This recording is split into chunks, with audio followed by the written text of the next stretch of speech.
Welcome into a special edition of the Fantasy Football Report. A new time, same beautiful faces, or at least one of them. I'm here. I'm Blair Andrews. Hasan Rahim is on vacation, but that's all right. Joined by a very special guest, Colm Kelly.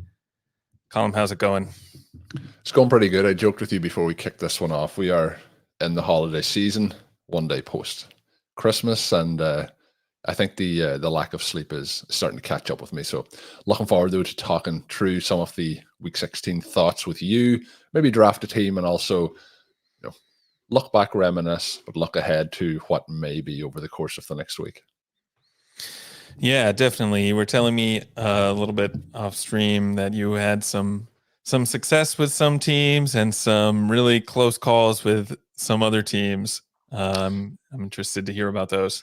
Yeah, so there's always going to be variance. You're going to hopefully have some good results and bad results. Sometimes you have all the bad results at the same time. Sometimes you have all the good results at the same time. And it's important. Like we did see on the social media side of things after Week 15, there was a lot of discourse about, teams not advancing, let's say in Best Ball Mania 4. But then there is part of that maybe people who are playing, not thinking through the scenario that has to play out for you to advance through. So you have a team that looks good all season and then it's gone. But that's due to the number of teams playing. But sometimes when it's a 1v1 matchup, you versus somebody else in the semis, they can be tough ones to take. But you can advance though. Like there's a whole scenario that you have to work through on a weekly basis to just win matches. And you hear every year about the best team in the league gets bounced in the semis. These things happen regularly. So there is skill involved in fantasy football, targeting the players, analyzing the players who to have on your roster. But you get to a point where if players don't turn up or don't, get injured maybe or whatever happens that week, things can go very, very wrong. And one example of that is from a positive perspective, this team that I drafted with Sean for RotoViz Overtime in the Superflex contest has advanced through to the finals, which will be this week, $50,000 up top for that. So we're in the chase, but I was all last week lamenting that this is probably the only team that we had that didn't feature either Trey McBride, Sam Laporta, or both. And it turned out that this week that would not have advanced you through to the final. This team is a Colm Kelly team. And even when we talked about the mistakes that we made on our show that actually came out on the 25th of December, it was when we recorded last week, for what we did wrong on this roster. One of the things was, should we have drafted Kyle Pitts? Well, Kyle Pitts got 15.4 points this week, and he is in the flex position along with Colm Kelly, who played one half. We may touch on that today, and he got injured, missed the second half. So 2 tight ends in it, neither of them, those 2 guys. So you never really know what you need. And sometimes that can surprise you at this particular point of the season. But that team advanced. The team that I was joking with on the other side of the coin, I went to bed. The games are obviously 5 hours later here than Eastern time. And I was looking at the score. I was highly projected to advance. It was a team that had Jalen Hurts was facing off against A.J. Brown and Lamar Jackson. And A.J. Brown hadn't done a lot of that, finished out the game very strong in the latter stages. But 139 points is what I finished with, 0.00 after that 139. I've lost this one by 139.05. I haven't dived into the full scoring settings yet. It's a PPR format, but that feels like that's half a rushing yard. So yeah, Lamar Jackson had a few nice runs in that. And I don't know if he should be the NFL MVP, but he's certainly strengthened his case for it with that one over the 49ers. So that's enough about my hits and misses this week, but a couple of dynasty leagues hoping to get to the finals. I crashed out of them all this week, so I'm hanging my hat on this Superflex roster to finish the season in style. How was your week in Week 16? My week in Week 16, I got my last BBM4 team eliminated from the sprint, so I think I don't have any more teams in the finals. Like you said, having a lot of teams filled with Sam Laporta and Laporta especially, he hasn't done that much over the last 2 weeks. So, but it was amazing to have him all season long. That's right. And I have to correct you. Over the last 2 weeks, he did have a game where he caught 3 touchdowns. That's true. So Yeah. Last week. like, This we week forget. was the one. we forget. That's the other thing. Sometimes we forget about the positives very quickly, and that's the part again when we're talking about some of the players we might touch on today. You're looking ahead to next season drafts. Where are we going to take these players? Last week we're talking, Trey McBride, Sam Laporta, tight end premium. Are they first, second round picks? This week we're like, they just knocked all my teams out of all my contests. I don't want them on my roster ever again. And that's the part where player analysis and setting up who you want to draft next year. You have to take that step back and maybe even decompress for a little bit of time before you decide to jump back into those particular players again. But Sam Laporta has been a fantastic player to have all year, but sometimes it just doesn't work out at the crucial moment. That's right. That's right. I think he was, I guess, must have been on a lot of teams that I had with Breece Hall. So Hall sank me in week 15 and then Laporta this week. So you can't get those And then guys. this week you sat and thought, oh, if I had just got those teams through with Breece last week. Right. Exactly. He is on that super flex team, put up 43.1 points. So he was one of the, when I'm looking ahead to the final, I'm hoping that that's another case where he does that. But looking through some of the names for people who may be interested, it's a Sam Howell team, which I don't know how to take that at the moment, but it's a super flex team that has been rolled along here by Justin Fields. But likewise, when I was talking about what players you need at what points, Sam Howell took this team a lot off the way this season when Fields wasn't available. But Colm Kelly is somebody who I haven't seen an update in his injury, but he missed the second half, as I mentioned. It is Colm Kelly and Kyle Pitts at tight end. There's a lot of players that may not impact the starting lineup, but this week, for example, was a quiet week as Justin Addison. Managers will know he's on this roster. Ty Chandler had a quieter week than you'd expect. James Cook, you mentioned players who got people through to this week. James Cook with a quieter week.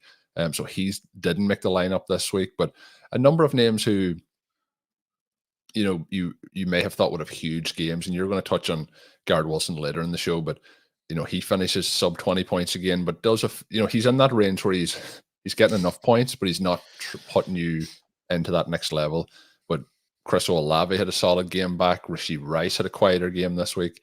There's lots of players who the team has advanced, but the only one that had a rocket strapped to his back was Breece Hall. So that in a way makes me sometimes a little, because it's hard for those players to hit those 40-point weeks back to back. It doesn't happen too often. Yeah, that's right. That's right. You carried by Breece Hall this week, but you do have McCaffrey on this team, and he's always in play for 40 points. You have a lot of guys who have put up big scores in the past, just maybe not this week. But yeah, it looks like a strong team. You mentioned Jordan Addison, Ty Chandler have all been putting up strong scores lately. So, and maybe that big Quentin Johnson week is yet to come. That's right. And we joked about this on OT last week, but Quentin Johnson made this team in week last week. What I'm lost track of time. Week 15. Right. But he was in there with his 10 points last week. So nice. Getting a little bit from everyone. Everyone's contributing. Yeah. Breece Hall was the star of this team this week. He's had some really big games this week and also kind of disappeared, or not with this week, this season, also kind of disappeared some this season. It's kind of fun to think about where a lot of these guys might end up going next year. I'm wondering if we assume Aaron Rodgers is the quarterback of the Jets in 2024. Or if we have anyone who can play quarterback. Just somebody who can play quarterback. Or even if they get Joe Flacco back, right? Oh, I would take that right now. Yeah. I mean, is Hall in play for the 101, do you think? Is he clearly a tier behind some of the guys we normally would have there? Or do you think it's pretty close? I think he's in play. At this point, we can't say, he should be the 101. That's the part that, is the tricky conversation. Christian McCaffrey is going to be a year older, and we do see this. Christian McCaffrey is a unicorn at this point, but we do see cliffs happening, and sometimes you don't always see them coming. Sometimes that's situation based. That's probably not going to be the case in San Francisco. But, there's a lot of things that can happen. When you look then beyond McCaffrey, there's only really certain names that fit the bill. There's quite a number of veterans over the last couple of years behind him, the likes of an Eckler and so on, that have slipped down. Tony Pollard hasn't had the season maybe people would have expected.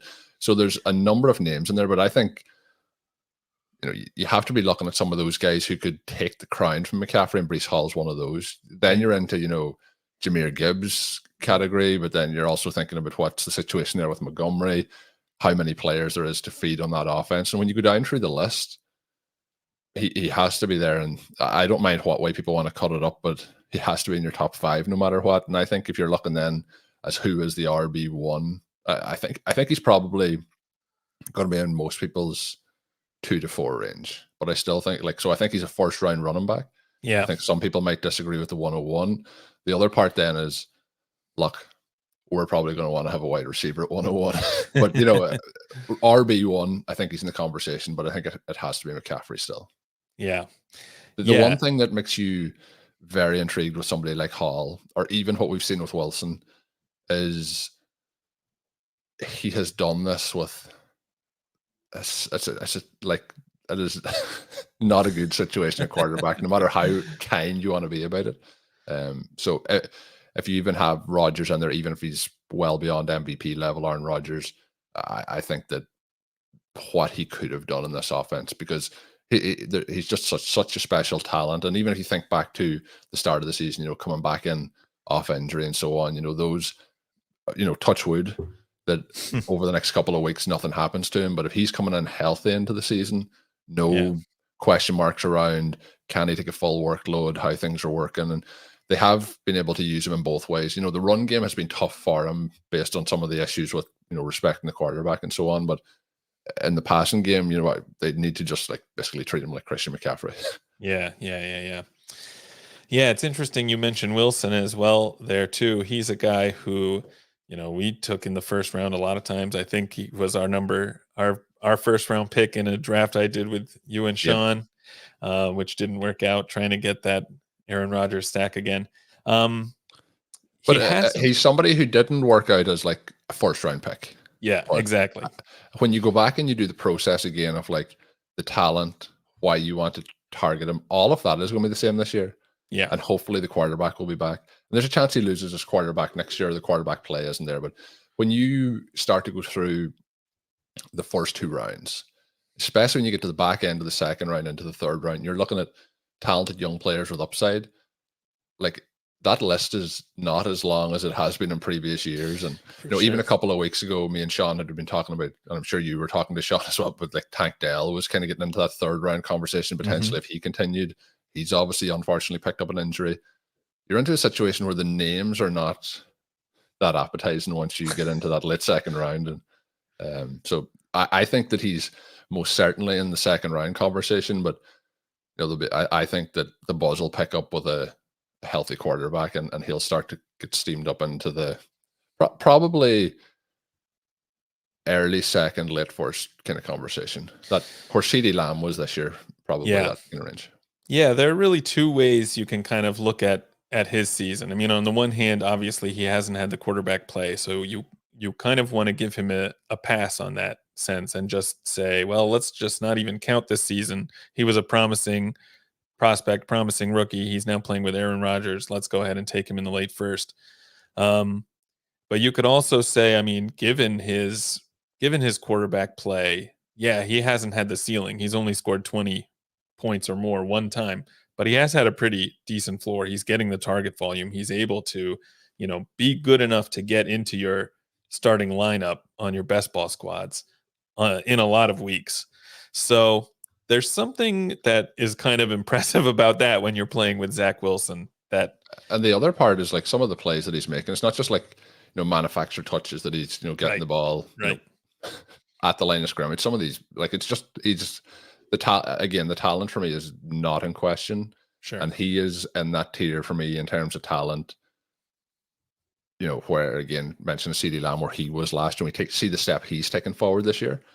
If we see Garrett Wilson having that season next year, I don't think it's going to be a surprise, and I think it's potentially likely, rather than it might happen. I think it should happen. Yeah, probably going to happen. Well, speaking of guys that we're hoping will take a step forward, and we got a glimpse of it this week, George Pickens had probably the best game of his career, playing with Mason Rudolph. Christmas time, it was all that's why. Exactly. The Rudolph Christmas, correlation is is proven. That's right. That's right. Yeah, he ended up with 195 yards and 2 touchdowns. Apparently, the plan is already to insert Kenny Pickett back at quarterback for the Steelers. Do you think that this kind of performance is something Pickens can build on and start to emerge as a real kind of wide receiver one, even with Kenny Pickett? Or is this, should we temper expectations here?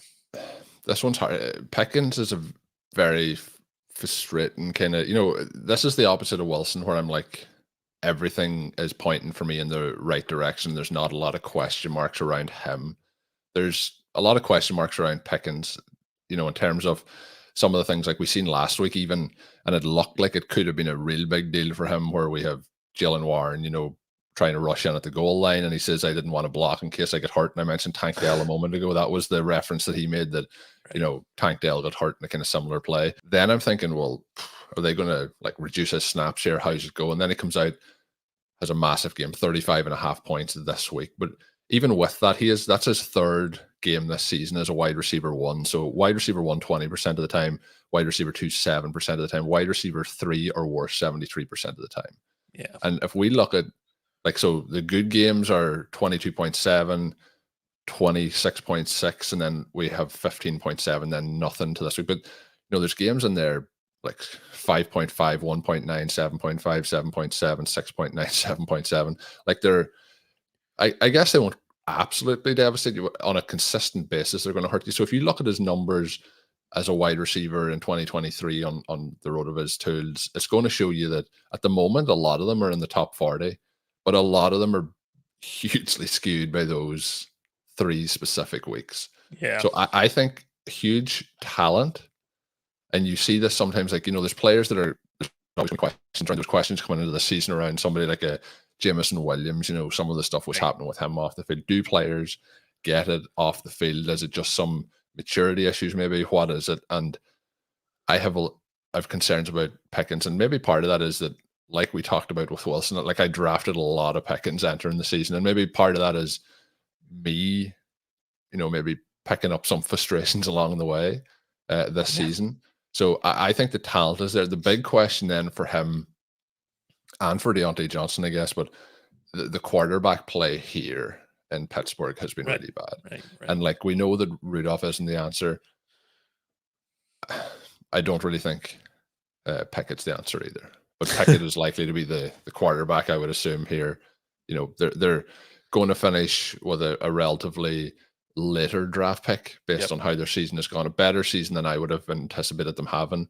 And you may have thought at the start of the season, well, if the season doesn't go good, they'll change quarterback. But like if you'd have said they would be at this point of the season, you'd think the quarterback play must have been pretty good to have the record they have, but it hasn't been. Yeah. So there's a couple of things probably at play. So I could really see myself, if George Pickens is going in the 4th, 5th round, I can see myself getting back on the wagon here again. But that's really going to be an ADP play for me if it is that case. Lots of talent, lots of frustration. Yeah. Sean wrote an article yesterday that kind of touched on Pickens from a usage perspective and pointed out how he really hasn't had any short area targets, any underneath targets that you really want to see for guys who are going to be kind of fantasy stars, who are going to be alpha wide receivers. And players who you can have, maybe it's not their week, but they still have, let's say, what we're seeing with Wilson, where it's going to be in the teens every time. And Wilson isn't getting as much of those touches, but we've seen this year, CeeDee Lamb is starting to get those touches. Amon-Ra St. Brown gets a lot of those touches. They're just going to be, we talked about Christian McCaffrey, but like there's so much in Christian McCaffrey where, like he's going to get 5 or 6 receptions every week. He's going to get 70 yards every week. Even if he has a bad game, like he had 25 points this week and you're like, wasn't a great Christian McCaffrey game. Yeah. So, but you need those points as well to have that floor, but to make your ceiling be the potential of a 20-point ceiling to 28, 29 in those situations. Right. Yeah. I think of Stephon Diggs in Minnesota, who had some pretty, some decent seasons, but same kind of thing where his usage was entirely deep downfield. And it wasn't until he was traded that he was able to access the more kind of complete And target profile. another player who fits that, who didn't have a good week this week, but we see that a lot with Cooper Kupp as well. A lot of variety in the targets and how he's been used. Yeah, right. Do you think Pickens needs to change teams before he can get there? Is this situation just it was looking like after last week that they may, like, there was a chance that he could change teams, right? But this probably makes that less likely, right? And exactly. Obviously, being a second-year player, it's not, and those things could work out. But when we see, like, Kadarius Toney or any players that get traded very early in their career, it's usually not a good sign, right? Worked out for Brett Favre, but it's probably not going to work out for a lot of them. It's usually your move because there's a lot of issues. Yeah. Well, speaking of players who have changed teams and had some success doing it until now, maybe Davante Adams has, even though the Raiders beat the Chiefs this week and played a pretty good game on the defensive side, Adams had only 1 catch on 6 targets for 4 yards. I mean, obviously, when your defense is scoring 2 touchdowns, you don't need a lot from Adams. So I think it's possible to read too much into this. I don't have the numbers up here, but I seen a stat. Was it the last 47 minutes there was no quarterback completions? Is that correct? There's something floating around like that I seen this morning. I should have took about it, but yeah, there wasn't much passing here from O'Connell. It was kind of like they got into a situation where they had the lead, and we've seen this a couple of times this week where team scores a touchdown, other team gets the ball back, next thing there's another turnover, touchdown. Like I believe in the 49ers Ravens, there was 2 touchdowns in 7 seconds of actual play. And that, like, there's a couple of games this week. I think in the Denver Broncos game we've seen something like that with the Patriots. A few, like, really, like, you go from like this is bad to like now we've gone up 2 touchdowns back to back. So the game script then I think really flipped, and you want to do everything you can in that situation to not be giving the ball back to Mahomes, to let him try and work his way back into it. So there's a couple of things I think happened there. Was the game script, like, going into this game, you're probably thinking, right, the Raiders are probably going to get blown out here. Hopefully the team doesn't pull Davante Adams in the third quarter. Let's get him 10 reception, heading in. And this one did not go to game script. Right. The concern with Adams is, again, I touched on, with McCaffrey, and there's these players getting older and how things play out there. But I still think that he is probably one of the best actual wide receivers in the NFL.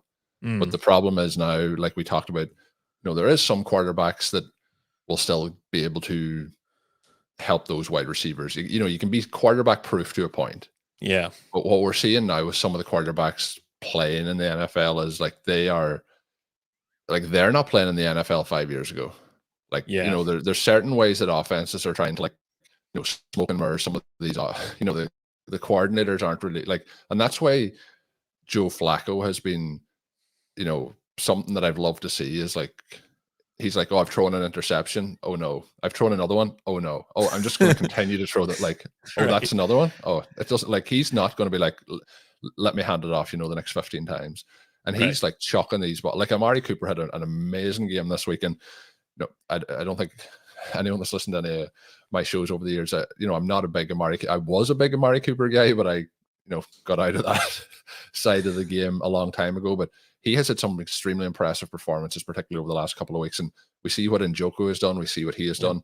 And that's a quarterback trying to, like, give the wide receiver a chance to make plays. And sometimes we're not seeing that. We're seeing, let's be very conservative.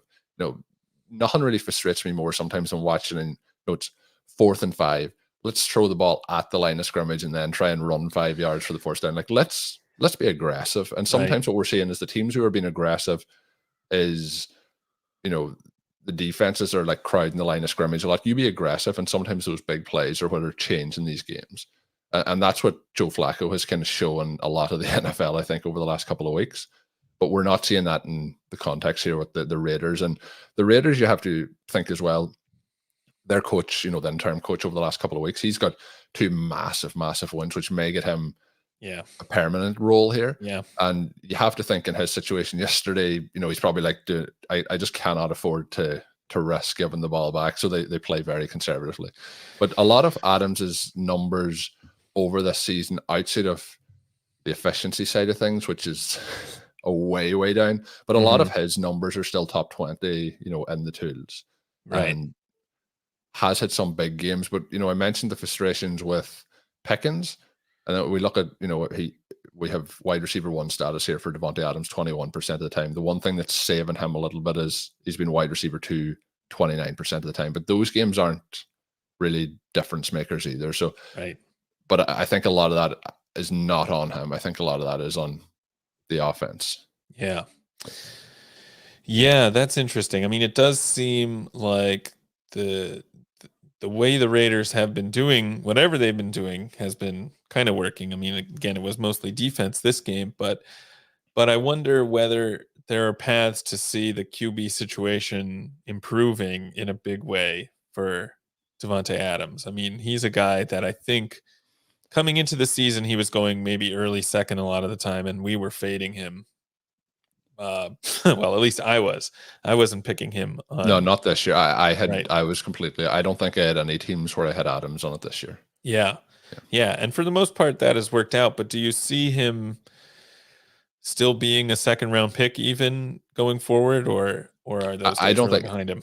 I don't think he should be. I wonder if the name cachet holds up. Maybe sometimes you see that with players, but if Adams was in the if he's one of those players for me, if he starts to be in the 4th round next year, you're going to be very, very interested. How that perception is, how his game goes even in week 17 here. How that happened, how he finishes the season. Is it another dud? Is it a game where he has 2 touchdowns?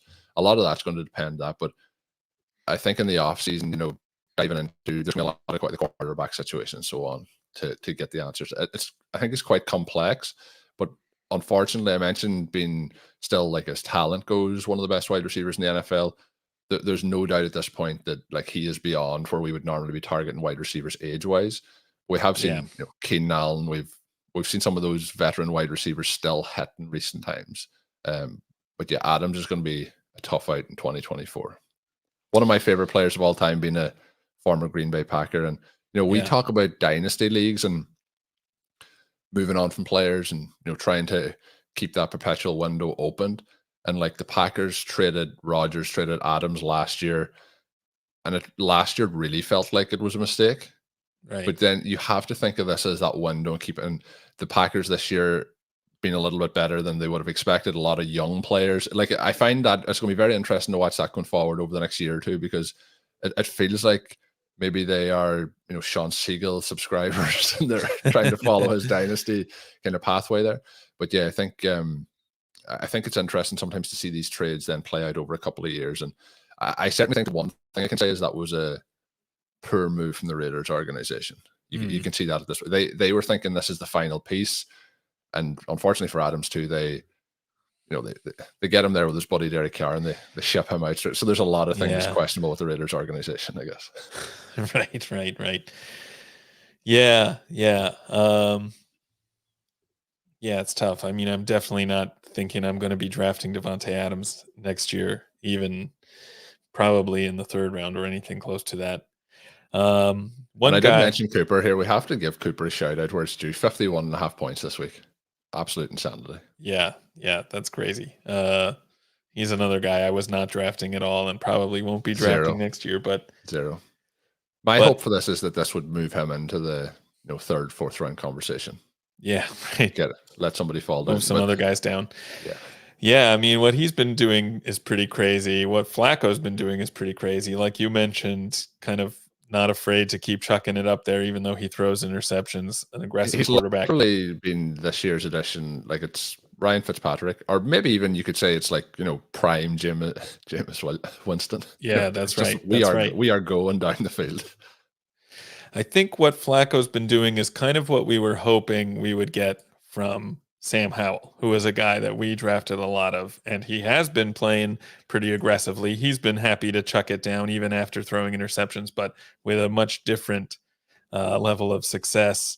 For people listening on the audio side only, we have both been kind of shaking our heads over the last 15 seconds. This has been a hard, because midway through the season, those issues, obviously we were concerned with sacks, but the throws were there. There was some nice plays, but the last 2 weeks, and it has been tough situations against tough defenses, but it has been atrocious. Like, it has been worse than, like, we talk, about players like, let's say, Zach Wilson or some of the worst quarterbacks in the league when we're looking around, and like, this has been at that level. Yeah. And that's really tough. So I went from being very, very positive, somebody who talked about the whole off season, and it was probably the player coming in that I was the most nervous about, because I wanted, listeners, subscribers, you want all the, when they're listening to what we're saying, you want them to be hitting on their rosters. And it had been really, really strong. And unfortunately, then when we're talking about which players you need to get you over the line to the promised land of a fantasy championship, he has been one that has been quite crushing. Yeah. But I still have hope there, but that, again, it keeps shortening that leash of, it felt like he was like setting him up to be like the unquestioned starter for 2024. Like, now he's not the unquestioned starter for week 17. It's turned around pretty swiftly. I also think that the offense is not doing a lot to make him a success. And there's some questions around Bieniemy and what he has been able to do with him. And there's a lot of talk about, like, he has to make the throw with anticipation rather than wait for it to open, and that can be on him. But there's also, like, when we're talking about players at the wide receiver position, getting them some of those manufactured touches that you're going to catch, and can you take it 15 yards after? Can you take it? Can you break it the whole way? But you're in a situation like Pickens, one of his touchdowns this week, like, it's a contested catch that probably should be a 15-yard gain. Yeah, it's gone 75 yards. T. Higgins had a similar one. But you should be giving your quarterback those completions as well. But there's a lot of, like, things that have to develop in that. And if they don't develop, then you're standing there and he doesn't want to take sacks. There's a lot of things going on. And I think a second-year player, they're at the start of the season, it may have been going pretty smooth for him. But I think at the moment, it's like a washing machine when he's trying to make those decisions inside his head. There's too many things, and trying to straighten all those out under pressure is going to be quite tough for him. Right. Yeah, right. It's been tough to watch. I mean, this is a team where I think there's some strong rumors that they might move on from Ron Rivera after this season. They have played poorly enough to get a decent pick, but not a good enough pick to get one of the top QBs. But you do see some situations in which they might be able to add some more offensive pieces around Howell and help him out. Yeah, I don't know. Do you think that he will have do you think he's the favorite to be the starter going into 2024 anymore, or is it more of an open competition? I think there's far too many questions, because if there's a regime change, it heads up in the air. So I just think that's one that we have to wait and see. Right. All right. I am trying to get us into an underdog gauntlet draft, and we can kind of discuss that as we go. You mentioned you haven't done any of these. I haven't done any playoff contests so far, so still was on the in-season focus. And with the way the holidays broke and things, trying to plan shows to come out that kind of need that evergreen nature. Recording one of these on a Thursday to post over that time, it's not going to work out, because as we've seen this week, things can change a lot. Players who you think are going to be, on the number one seed and so on, things can switch around very, very swiftly in the NFL. So we'll see what plays out. But I love these formats. I find them very interesting. I find the draft obviously adding that extra element to it. We love, the FFPC contest and so on, where you're kind of picking out in a different way, but just another wrinkle into it, which makes it a lot of fun. So love having the different formats. So we are waiting on a couple more. Who are you seeing? Obviously, you need to, you want to have a full team available when you get to the Super Bowl point, but you also need to advance the week to week. So it's not like a cumulative points total like some of the other formats. The wild card round, and the thing that's so tricky is there is obviously tiebreakers and so on, but there's a lot of ways, even how we've seen this week with teams not winning. Yeah. Those tiebreakers might even come into play. And, you can draft the Eagles, presuming wild card round status if the 49ers were to win this week. But if for some reason the 49ers didn't win, there is a chance that we could even see the Lions sneak all the way up there, which is very unlikely. Would need 2 losses, but it's pretty tight around both sides. But how are you Yeah. feeling? Which teams are you looking to maybe avoid that wouldn't be available in the wild card? So I think it becomes difficult to draft the 49ers, not only because they're so expensive, but also because they're so likely to get a first round bye. Even though they're also so likely to be in the Super Bowl, they're a team that's hard It would have to been much easier if draft. they won this week. We would have known exactly what we were playing with here. Exactly. I mean, even after losing, I think they're still the most likely team to get a They first are. round bye. They Yeah. are. It's in their hands. It's in their hands at the moment. Right, Um, right, right, so right.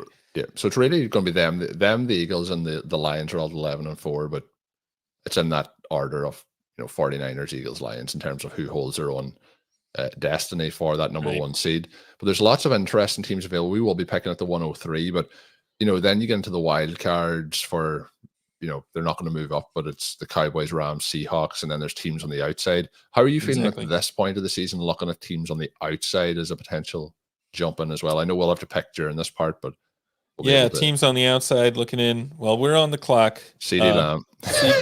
CD Lamb was actually who I was going to say. That's a team who looks really good. With the loss today, they are almost definitely not going to have a first round bye. In fact, I think it's basically a It's really 0% not chance. possible, yeah, because the other three teams ahead of them are 11-4 as well. Right, So right, right, even with right. a win, they would still just be tied on record, and So they I don't go really to like the tiebreakers. Cowboys as a team Yep. to play 4 games in the playoffs. So I'm very happy with Lamb there. The big And concern for me with this Cowboys team is games outdoors do not agree with this team at all. So we'll mhm. see. And that's the problem with, if they had home field advantage, I would be confident, but they only would have, really that with securing the number one seed, I guess, is the only way you can truly have it. But maybe The things only way break you right can for them and that guarantee it. happens. Yeah. Yeah. How do you feel about the teams you know, outside of the wild card? So it feels to me like the Rams are probably going to get through, and they also own a tiebreaker over the Seahawks. So if they both lost, that would happen. But the Vikings are in the mix: the Falcons, the Packers, the Saints, the Right. Bears. I do like the Rams, and you don't have to pay a lot to get those guys on in this contest, so it's easy to stack those guys up. Looking at who's about to be available, we're on the clock again. I mean, with the Chiefs losing, it becomes very unlikely they get a first round bye. You can go Kelsey or Mahomes, I think. Would you rather pay down a quarterback and take Kelsey, or that's probably the way I would play it for Yeah, this one? But I yeah, think that's probably right. I like that idea. Let's go Kelsey, and we can kind of play for Chiefs yeah. There's also the possibility when this Cowboys. comes back to us that the way the draft has gone, that maybe people won't want to take, let's say, Mahomes as their Right. quarterback, Yeah. and there'll be other backdoor kind of options here as well. So we take Kelsey. If you take Mahomes there for people drafting, I think it's more likely that another team would singly take Kelsey. But I think when you Exactly. take Kelsey, it's unlikely that. And I think he's probably out. You can probably get Adam Rice later as well, but he may go. But we're going to be up Definitely. in 3 picks, and the other side is trying to balance both sides. So you kind of made that point already with jumping over to the far side of it. The Right. next thing then is, would you want to take Rice here and then see about, quarterback later over Mahomes, or would you rather have that stack in case they do advance, or would you rather have the 2 receiving pieces in the Super Bowl? That's a good question. If they do make the Super Bowl, can you win without Mahomes? We're on the clock here. Mahomes is still there. I'm just thinking about who else. I mean, you could go Pollard since we already have CD Lamb as well. I would rather go Mahomes over Pollard, and I Okay. do think playing the ADP game, Mahomes is the picking. You're looking here for Mahomes and or Prescott, Right. so I think I would probably go the Mahomes right, unless you want. I don't have a strong preference, is kind of what I'm saying here, and Yeah. Rice would be well above ADP. All Mahomes, right. he took Rice. Well done. Sorry. I just moved Rice up thinking we'll have a shot at Prescott later. Okay. Um there goes Mahomes, of course. So maybe that was the wrong move, as you're saying. Let's take Mahomes. I take Rice instead, but There's also an element of like when you're looking at these, and it may not be known until the time, and the Chiefs may not get to the Super Bowl, but we'll look at the boards when we're finished. We have Rice and Kelsey. That drafter has taken Mahomes to get that piece, but there may not be a situation where, let's say, it is a Cowboys and Kansas City Chiefs Super Bowl, that somebody has two of those key pieces, the early pieces for the Chiefs.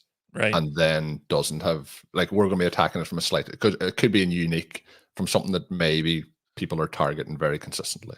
Right. That also may not matter because these teams may not get make a bounce in the first round. That's true. Yeah. I mean, when we're looking at other teams who definitely will play in the wild card week, I guess Lions still might get a bye, but Buffalo's kind of interesting. We mentioned the Rams. Detroit. It comes down to here. Who do you think even gets 2 games? So, like, you're looking here at, does Detroit get 2 games, or does the Buffalo Bills get 2 games? And my one here with Dak, who is in the top of the queue, I probably would risk taking James Cook here and seeing if Dak gets back to us. Yeah. Unless, if you want to check if it's the case with the board that one of the drafters here at the turn has another Cowboy, but I don't think that's going to be the case. So between us, we have nothing. So I think I would risk that to see if Dak gets back. That's a good call. So let's take Cook here, and hopefully we can get Dak on the way back. And if not, we always have Flacco in the back pocket. Yeah, we always have Flacco. But I do feel, and the other one there that would have been interesting, but I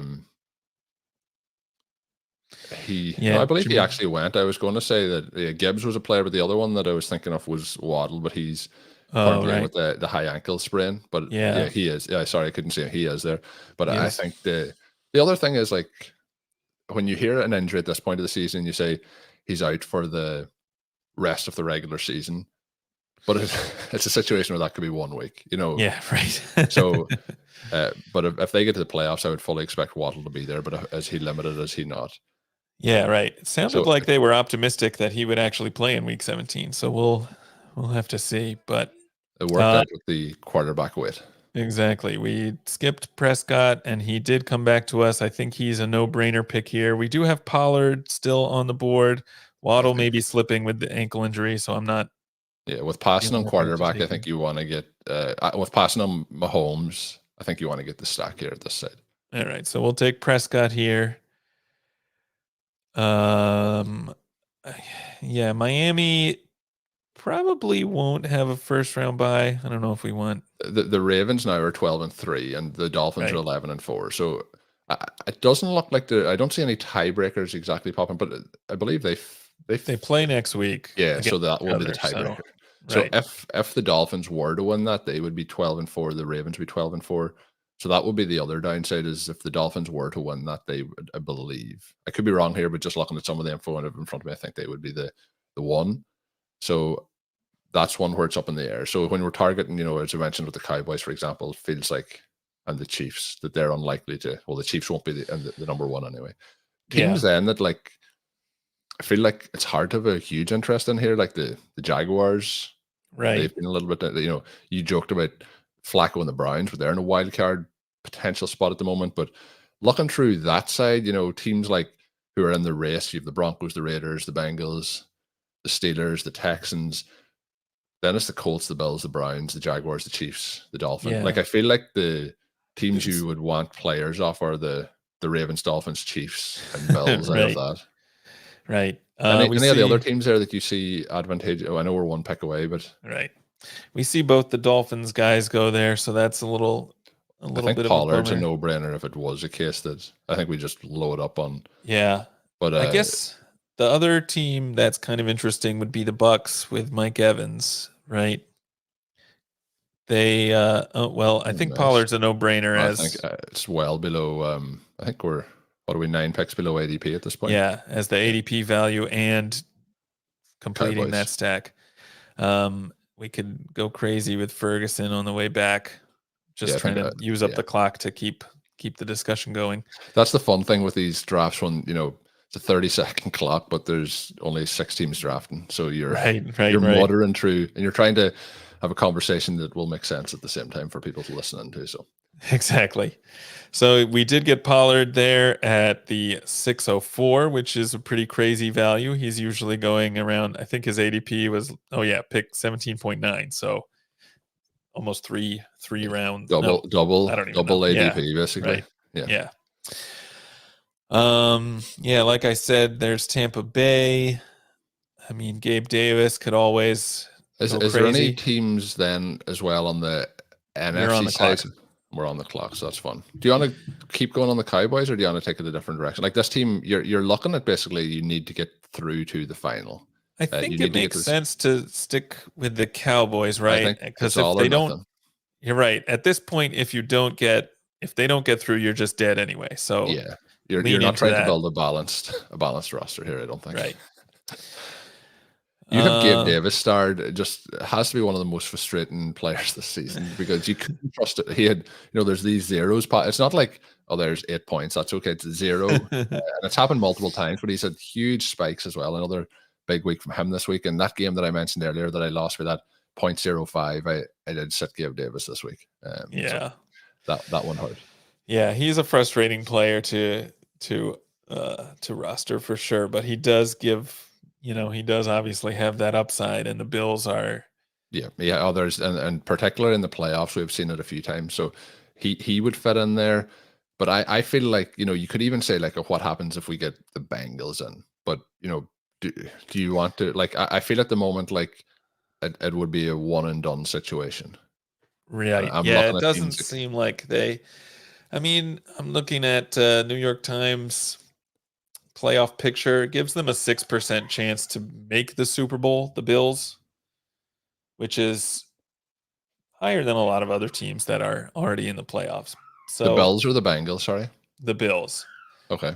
Bengals is less than 1% to do anything beyond even make the playoffs. Yeah, that's what I'm thinking when we're looking here at the potential options. So other options, who you've Dalton Kincaid in the queue. Anyone else from, let's say, the Bills side or the NFC side of interest here that we can pop in? Yeah. Just looking at who's at the top of the list. I mean, we could just go crazy with Cowboys and get Brandon Cooks. There's some Philadelphia options that maybe don't make sense on this team necessarily, but they're kind of interesting. ETN is always somebody I like to roster, although we don't have many Jaguars. We are on the clock now. This is an interesting one. I think I would pass on Kincaid, so I'm willing to look at other options. I don't think we get ETN making his way through, but I think Goddard could be the pick here. For me, I'm looking at Goddard or Likely. They were the two that I'm thinking of, and I'm probably leaning to Goddard. Yeah, Goddard makes sense. He's a slight value at this pick, and it also looks very likely that Philadelphia will not get a bye in week 1, even though they have a good chance to advance pretty far in the Super Bowl. And we could get some Dallas-Philadelphia face-off in the playoffs, so I like that. And for people maybe listening that aren't, familiar, there's a quarterback, running back, wide receiver, and tight end are kind of grouped together in this. So it's 2 wide receiver or tight end and then 1 flex. So you have the opportunity to start 2 running backs, basically 2 wide receivers and no tight end, or, you can do the combinations, but you could potentially start 2 wide receivers and a tight end, or, things like that. So there's multiple pathways. So we're back on the clock. We could use some more running back firepower, only 2 running backs. None of these options are very exciting. Maybe I would go with Jerick McKinnon. He's on IR. Oh, completely gone. Okay. Yeah. Well, that's not ideal. You can make the pick then. All right. Under pressure. I'm Rico Dowdle. Yeah. I've kind of panicked and put Jerome Ford in the queue. That's okay. That'll get us through the wild card weekend. Yeah. I didn't realize Ford it was as much as completely out. I thought there was a chance for him to return. Well, they did put him on IR, so I guess if they make a long playoff run, he could come back in time for the Super Bowl.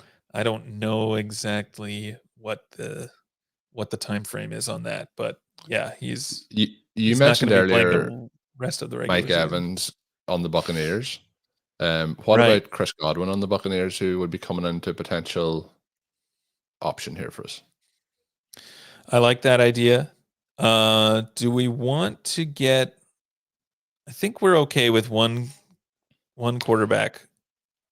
Well, yeah, I think Maybe we're we want we're to. we're Maybe we probably want to. toast here if we don't get the Cowboys advanced. So Well, that's what, right, yeah. exactly. So we're And the all in other on side of, Cowboys. yeah, the other option is still available. We're 3 picks away. Brandon Cooks, Right, looking back, might have been the pick over Ford, but we do need running back depth as well. that's Um, true. I so mean, the, Gainwell's not that interesting. Justice Hill is kind of one of the main guys, although not the guy that scores touchdowns in Baltimore. yeah, Uh, there's a lot of players when we get to this point. I mentioned it, like this is where you're getting into some of the players that may not make it. Jamar Chase will be available. Michael Pittman could be an option if people would think the Colts, like very late on. There's some players here, but right. I back on the mean, clock. I think Justin Jefferson has a very small chance to make the playoffs, but he's still there. Godwin's probably the play for me here when we're just adding in some wild card potential picks. Right. Trying to get through. I'm very happy with Godwin here. Just taking a last minute look. We already have. Oh no, we didn't get a Tampa Bay player, so that's all right. Let's take Godwin here, and that will round out our team. So let's do a recap. Throw up the draft board side till we have a look at how we feel here. So CD. Oh, we're back. This is the fun thing. You can get it and then it disappears, but let's fire it back up. Other team. Can we get the full draft? Not right now. All right, So there we back. go. Technical scroll issues. down Please in bear this? with us. CD right. Lamb, Travis Kelce, Rashee Rice, James Cook, Dak Prescott, Tony Pollard, Jake Ferguson, Dallas Goedert, Jerome Ford, Chris Godwin. So heavily influenced by the Dallas Cowboys. And I think like there is different ways to do it, but I think really punching in on the team you think from each side that's going to advance. And we obviously talked already about the bye week at the start. The one thing, if you can add in players that are going to have that bye week and you advance, yeah, but it's going to be very hard to do that. I think you're going to have to see in this situation we've taken one quarterback, so it gives you alternative options for one other player rather than taking 2 quarterbacks. But that also means again, but like most of the teams that are going to be drafting this, if your teams don't make the Super Bowl, they're toast right away. Right. Yeah, I do like the way that we played it, where you're kind of all in on a very specific scenario, which is Cowboys getting to the Super Bowl, maybe facing the Chiefs. Because you need to be right on a lot of things to win, obviously. So if the Cowboys don't go far, this team's dead anyway. Yeah, the other thing when I mentioned about having the extra spot for quarterback, something I probably would have done is if in the situation we were drafting that Patrick Mahomes got back to us and we already had our 2 Chiefs, I would have taken him and taken Prescott. I'd have been fine with that at the at the pick where instead we of James Cook. You mean? Yeah, right. That but makes the problem sense. then the Cook pick worked out well. Those 2 players there that I think I would have above all others was Cook and Gibbs, and Gibbs went 1 pick before, so we had that option. Right. Yep. And then if we didn't take him, you're starting to be a little bit more limited at what you can do at the running back position. But when we took Goddard, we did talk about ETN. You could have made that pick instead of you still would have been really focused on running back at the end. And if you are doing it that way, Elijah Mitchell went at round 10, Jordan Mason went in round 10, but Kenneth Walker and Travis Etienne are the 2 best running backs there that went. The other one that goes actually quite late, sixth round, was Rashee White, which is also interesting. But players, you mentioned some players that you would like the Rams. I think are very interesting, but I also don't expect the Rams to go to the Super Bowl. Loading up on them is a tricky one. But certainly, like Puka was a 6th round pick, for example, and I think's very, very interesting as well. Cooper Kupp, 5th round pick. So I do think, Kyron 5th round. Yeah, but what I think you'll see in some teams is like people hitting the Chiefs, for example, but also having. So what we did plus Mahomes, and then you could try and get Kupp, Nakua, and also get Matthew Stafford. So you're attacking it that way, but in that situation, I think what you're hoping to do is get the Chiefs to the Super Bowl.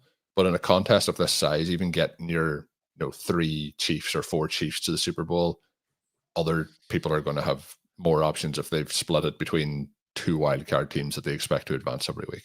Right. Yeah, it's tricky because like there are a lot of these NFC teams that that have a path to make the playoffs, but it's really hard to see a lot of them advancing very far. Whereas on the NFC side, I think maybe things are a little bit more open in terms of you have, the Bills, you have the Dolphins, you have the Chiefs, all with a good chance to play 4 games. So, I yeah, I also think think the year I always look back to that I find that we talked about Flacco taking the whole thing full circle. The Ravens Super Bowl year, I felt like that year, when we're looking at some of these teams, you're like, I don't think it's going to happen. Like, they're just like not in your kind of right. range of vision for who's going to win it. And like when I mentioned the Rams there, I was thinking like, well, if any team, like, they have a quarterback with superb arm talent who looks pretty much as healthy as he has been. He's faded in other years later in the year since he's been with the Rams. He's got Kupp, who looks to be back to healthy. He's got a second wide receiver. He's got a good running back. If you're looking at teams who could do that spoiler role, so I might have ruled them out too quickly, but there's always going to be a couple of spoilers that come in and look no further than this past week in the NFL. There's teams that you think have no chance of winning and have caused upset. So that can happen. And those plays that I talked about where there's a offensive touchdown followed up by like a strip sack for a touchdown, those sort of things, all of that really can change what a playoff scenario looks like when you're thinking it through in your head. But fun contest over at the underdog side of things. For sure. All right. Well, that was a fun draft, and I'm excited about how this team turned out. I think we've got a chance to make a real advance here. So, well, we're in the contest. We may get eliminated instantly, but that's true. It's nice. It's nice after a draft to be like, well, you can see the path.